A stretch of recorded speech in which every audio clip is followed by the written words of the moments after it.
Fighter 2, The World Warrior, the game that changed everything, and that's no exaggeration at all. If it wasn't for the release of this dragon punching, flash kicking, yoga firing beast of a game, arcades would have most likely been gone by 1993.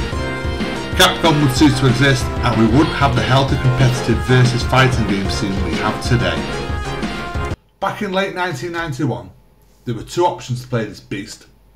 Either head off to your local arcade with a pocket full of coins, or, if your parents had a bit of cash to burn, beg them to import a Super Famicom and a Japanese copy of the game, possibly totaling around £350 at the time. If, however, you were still using either an 8-bit or 16-bit microcomputer, and let's face it, many of us Brits were still early 1992, then US Gold had us all covered. Please, dear God, help us. Yes, US Gold.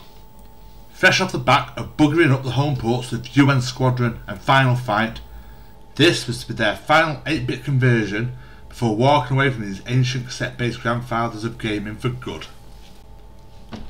So, upon loading this C64 version for the first time, we already have a foreboding warning of what is to be. When an intro screen warns you about technical limitations of this machine, you just know you're in for hours of fun. To be fair, the map and character select screen isn't too bad. It's just that when you start to fight, everything goes downhill faster than Brazil's attempts to control their COVID infection rates.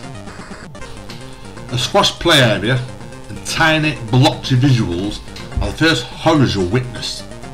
It looks like we're watching a game if you had cataracts and were short-sighted. The severely lacking animation frames do nothing to make you want to carry on playing, and in the end we have a game that, in all honesty, should never have been attempted on a humble C64. Even the bootleg Sega Master System version is unplayable. At least the moves work on this version, and it has a bit of speed to it. Fair play to the one person who works on this port, but it would have served better purpose as a giveaway cover tape experiment than a £10.99 AAA release. Well, that was the 8-bit port, a brave but stupid attempt at converting this beast to a 10-year-old computer that had seen better days. But we have the mighty Amiga port, a 16-bit beast of a computer that, with a bit of care and decent development time, could end up being a cracking port.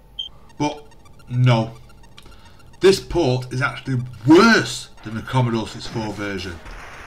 The audio is foul in this version. It's like a half-deaf programmer listening to the arcade soundtrack and wanted to remix it. The visuals look okay when stationary, but seem to have even less frames of animation in the Commodore 64, and the controls are ungodly. No matter what you try, it's just luck if you pull anything off. As for the glitches, this game has them in abundance. Look at this mess right here.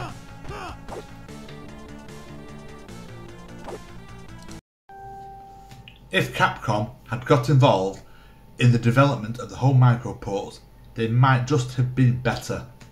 But the future was consoles, and sadly, it just didn't warrant their time and money getting involved in creating the computer ports, when the SNES port was close to arcade perfect, and a Mega Drive port would appear just a year later in 1993.